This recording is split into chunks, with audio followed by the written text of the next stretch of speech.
In today's conversation, Brad and I will be discussing certain companies, their stocks, valuations, and performance for educational purposes. We believe this information is valuable for our listeners and viewers in light of current economic and market conditions we're experiencing in the summer of 2022. We do not consider this conversation to be investment advice. Please consult your financial professional before making any financial decisions. Let's do this. Here's the thing. Okay, so you take a stock and let's just use Tesla as an example, okay? So Tesla stock is down 50% this year, right? So the question then is, okay, well, does that make Tesla a buy? Is that a good, is that a good thing? Well, Tesla's price to earnings ratio is still at 96.9 as of the date that we are producing this. Amazon off 50% this year. They're at 53.6 on their price to earnings ratio. So I would say that Tesla, based on what they do and how they do it and how rapidly they're going to be able to make vehicles, et cetera, they're probably at least 50% overvalued at this point. So to get them back to fair value, even a PE of 50 for a company like Tesla still could be a little bit rich. A PE of 53.6 for a company like Amazon, still too rich. Sure. So that means that there's room on the downside for these things to go farther before you really, because if you go back to 2008 and even more importantly back to 2000, 2001, and 2002, we've put out a chart many times that shows fair value and then where the markets are, and most of the time the markets are above fair value. They spend way more time above fair value than they do below fair value. Yep. But when you get into a negative market cycle, you'll typically see not just a reversion to the mean, but below the mean, right? So you could get those market valuations to go below fair value.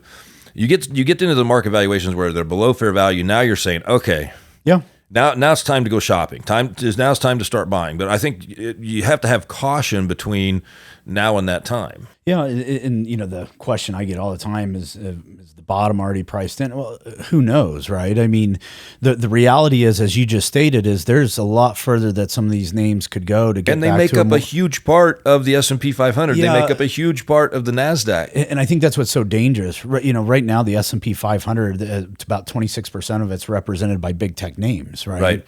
And so these indexes have been skewed. If you were to go back into 2001 and look at who were the top 10% or top 10 holdings in the S&P 500 in 2001 versus today, it's very different. It was very much value-oriented names back in 2001, and 2021, it's all tech names. So there's been a massive rotation, and there could be a natural shift that's taking place here. But at the end of the day, I'm not here to debate if we go down another 10, 15, 20%. We very easily could. We could have already priced in a bottom. But what I will debate is when you start to get to these levels, going through the exercise of knowing who's cheap, who's expensive, the ability to separate good names and bad names through these types of market cycles help control risk within portfolios.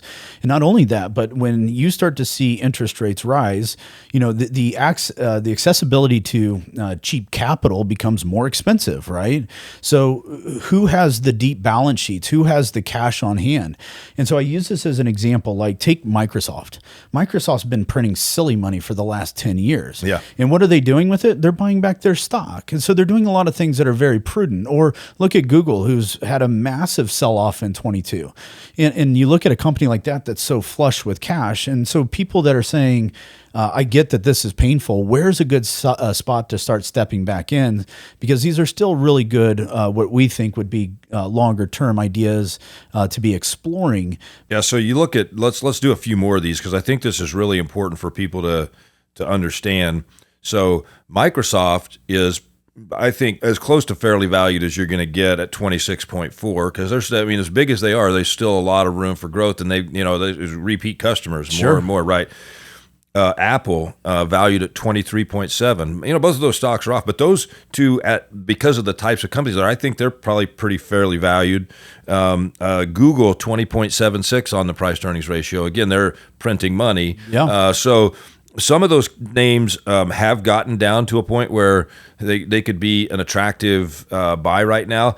One of the interesting things is you look at some of the value companies like a Procter & Gamble as an example with a higher price to earnings ratio than Apple. Yeah, what a wild example. And that doesn't make any sense. It does not. And that's where I think Typically when you go through these types of market movements, one of the quickest things that a lot of investors think about is let's just go find something that's paying a solid dividend or high income. And that's not always the solution, right? At this point, value, which large cap value is typically the space that investors will go to. They're down about 12% on the year versus the 20 of the S&P and the 30 of the NASDAQ. And you're sitting here going, well, why haven't they priced in more? Are they really that much of a better deal? And to your point, Procter & Gamble is the example. They may not have been fully tested through this cycle yet, which may mean that there's greater downside on the value side. So those that are chasing income, I hope you're not getting penalized. So there's just greater research that it really comes back to. Yeah, I was just looking at the growth side of things, just looking at the Growth Fund of America, and it's off 30% this year. 30%. Yeah. Oh yeah. Oh yeah. I mean, a lot of these names are just getting pummeled. And think about it though. If you look under the hood of some of those funds, again, those COVID, the pandemic darlings, the Zooms, the Pelotons, they're down 50, 60, 70%. And so they should be. They should be. They got run up. They got bid up. They had a 10x movement in a period of time that was typically takes a company like theirs, 20, 30 years to experience. Right. I would love for somebody to come in and value my company at 100 times earnings. Yeah. The global shutdown was one of the wildest things that I have seen in terms of how resilient the tech space became and the way that we priced it out.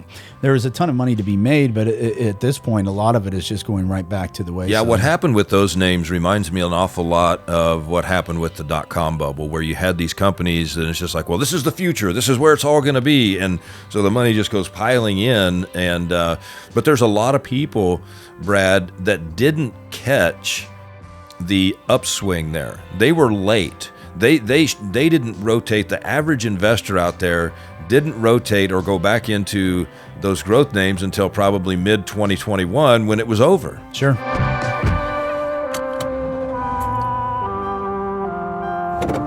Starting your route to retirement.